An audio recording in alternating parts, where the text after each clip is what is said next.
आजमगढ़ में विद्यालय मर्जर के खिलाफ शिक्षक संघ का धरना प्रदर्शन।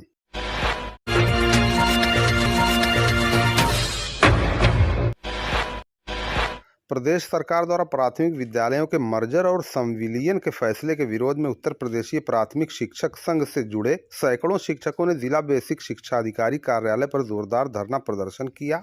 शिक्षकों ने इस निर्णय को छात्रों के शिक्षा के अधिकार पर सीधा हमला करार दिया और सरकार को चेतावनी दी कि अगर ये फैसला वापस नहीं लिया गया तो राज्यव्यापी आंदोलन किया जाएगा। धरने में शामिल शिक्षक हाथों में तख्तियां लिए नारेबाजी करते हुए सरकार की शिक्षा नीति का विरोध कर रहे थे। शिक्षक नेताओं ने आरोप लगाया कि विद्यालय का मर्जर गरीब, वंचित और पिछड़े वर्ग के बच्चों की शिक्षा को गंभीर रूप से प्रभावित करेगा।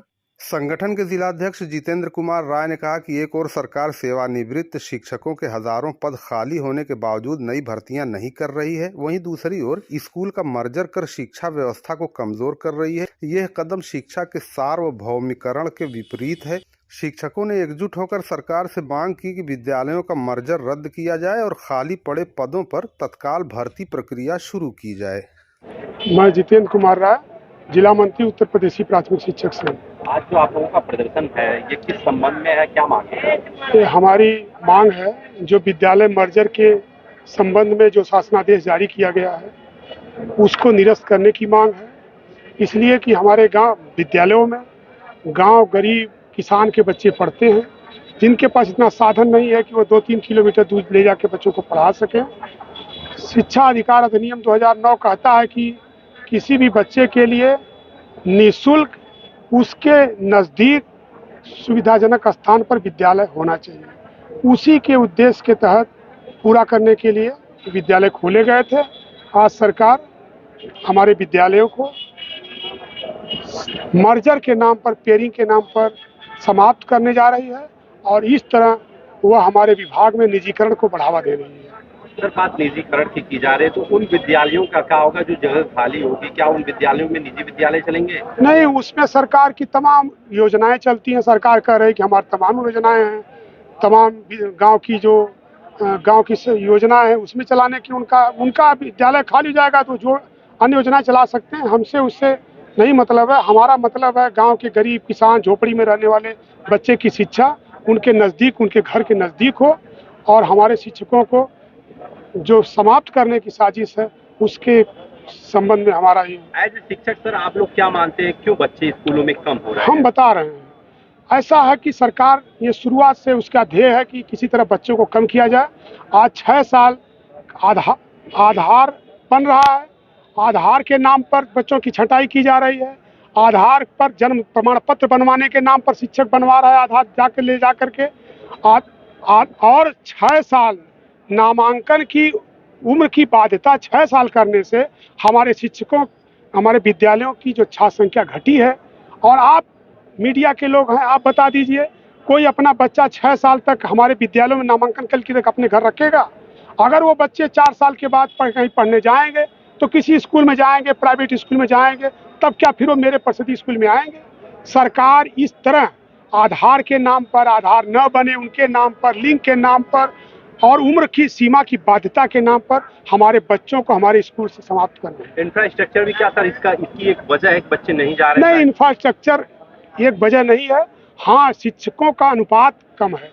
कहीं कहीं 0 शिक्षक हैं, कहीं 1 शिक्षक है, कहीं 2 शिक्षक हैं। निःशुल्क अनिवार्य अधिनियम में यह है कि हर विद्यालय पर सब्जेक्टवार शिक्षक हो। आज आप पता कर लीजिए, आजमगढ़ में पूरे जूनियर हाई स्कूल का हेडमास्टर पद, एक भी हेडमास्टर पद 930 विद्यालय करीब करीब जिले में है। 930 में मुश्किल से 30 अध्यापक हेडमास्टर होंगे जूनियर हाई स्कूल में। सब रिटायर होते जा रहे हैं, कोई नई भर्ती नहीं हो रही है। और आपको मैं बताना चाहता हूं, 2015 से अब तक कोई पदोन्नति नहीं हुई है। तो पदोन्नति नहीं हुई है तो जूनियर हाई स्कूल का हेडमास्टर पद खाली, शिक्षकों का जो कहीं 1 अध्यापक, कहीं 2 अध्यापक। इंफ्रास्ट्रक्चर कम है, ज़्यादा है, वह तो चल जाएगा, लेकिन अगर शिक्षक नहीं रहेगा तो बच्चों को पढ़ाएगा कौन? और इसके नाम पर तमाम तरह तरह की बाधा खड़ी करके सरकार बच्चों का नामांकन कम कराने का प्रयास कर रही है। ऊपर से ढिढोरा पीट रही है कि स्कूल चलो अभियान, और अंदर से वो स्कूल बंद करो अभियान चला रही है। आपकी बातें अगर नहीं मानी गई तो सर आपका अगला कदम क्या होगा? हमारा अगला कदम हमारे प्रदेश नेतृत्व पर निर्भर है। प्रदेश नेतृत्व के निर्णय पर हम आज धरना और ज्ञापन दिए हैं। अगला प्रदेश नेतृत्व जो करेगा, हम जो भी हमारा लोकतांत्रिक अधिकार है, उस लोकतांत्रिक अधिकार की सीमा में रहते हुए हम जिला स्तर पर, प्रदेश स्तर पर ये अपना आंदोलन करेंगे। चूँकि हमारा आंदोलन ही, लोकतांत्रिक ढंग से आंदोलन ही हमारा हथियार है। उसके दम पर ही हम अपनी सरकार को अपनी बात मनवाने के लिए। सर एक सवाल और कि बच्चों की संख्या सीमित होना अध्यापकों पर माना जाता है कि अध्यापक बच्चों को नहीं ला रहे हैं, या अध्यापकों की ये वजह मानी जाती है? सही कह रहे हैं आप। यह गलत मिथ फैलाया जा रहा है। आज हमारे एक शिक्षक, 2 शिक्षक रख करके आप आधार की बात करते हैं। हमारे आधार बन नहीं रहा है।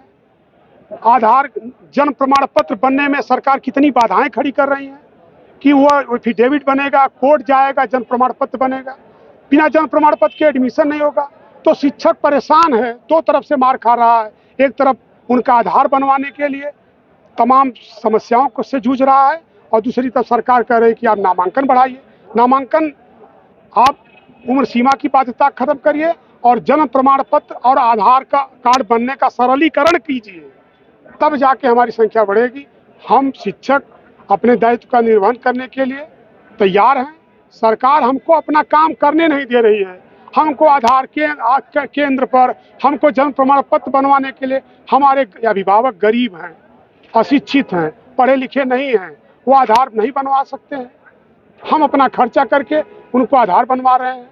इसमें आप बताइए, ये आप मीडिया के लोग बताइए कि जन्म प्रमाण पत्र में आप अगर मीडिया के लोग जाएं जन्म प्रमाण पत्र बनवाने 30 दिन के बाद किसी बच्चे का, तो क्या हाल होगा? तो वह गरीब किसान जिसके पास 100 रुपया 300 रुपया कमाता दिहाड़ी, वो कैसे बनवाएगा? ये सब चीजें। सुरेंद्र प्रताप सिंह, आज जो हमने यह धरना रखा है, ये उत्तर प्रदेशीय प्राथमिक शिक्षक संघ प्रदेश नेतृत्व द्वारा पूरे प्रदेश में आज हर जनपद मुख्यालय पर किया जा रहा है। उनके ही निर्देश में यह आदेश दिया गया है कि प्रत्येक जिले में धरना प्रदर्शन के माध्यम से आप लोग मुख्यमंत्री को एक ज्ञापन दीजिए और उन्हें अवगत कराइए कि अभी जल्द ही शासन ने एक निर्णय लिया है कि ग्रामीण अंचलों में जो विद्यालय 50 से कम छात्र संख्या वाले हैं, उनको तोड़कर किसी बगल के विद्यालय में सम्मिलित कर दिया जाए। इस व्यवस्था से, इस आदेश से हमारे शोषित ग्रामीण अंचल के बच्चे शिक्षा से वंचित हो जाएंगे। दूसरी तरफ सरकार ने एक तरफ तो यह कहते बाल अधिकार अधिनियम शिक्षा लागू किया कि कोई शिक्षा से वंचित न हो पाए, और एक तरफ विद्यालय सम्मिलित करके उनको भी वंचित किया जा रहा है, और विद्यालय खोलकर जो मास्टर का या हेडमास्टर का पद सृजित किया गया था, उसको भी तोड़ा जा रहा है।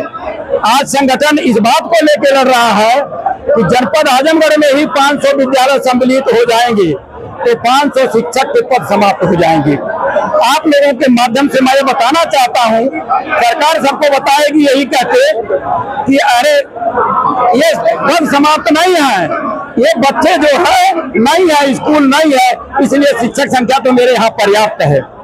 आज 5 साल हो गया, एक भी शिक्षक इस प्रदेश में रखे नहीं गए। यहाँ के नौजवान बिहार में जाके शिक्षक बन गए। आज हजारों हजार की संख्या में नौजवान उत्तर प्रदेश में देख रहा है कि हम कब शिक्षक रखे जाएंगे, हम कब उत्तर प्रदेश में शिक्षक हो जाएंगे। 5 साल में 50-60 हजार सेवानिवृत्त हो गई, लेकिन 50-60 हजार की जगह पे कोई शिक्षक रखा नहीं गया। आज नौजवान के सामने भी अधेरा है, शिक्षक के सामने भी अधेरा है, बच्चों के सामने भी अधेरा है। एक तरफ शिक्षा का अधिकार कानून, दूसरे तरफ नई शिक्षा नीति, वो नई शिक्षा नीति शिक्षा बदल देंगे। अरे मेरा तो अपना मानना है कि ये लोग कुछ नहीं कर पाएंगे, केवल पत्र निकालना एसी में बैठ के अधिकारियों का काम हो गया है। नई शिक्षा नीति में तक कुछ नहीं हुआ।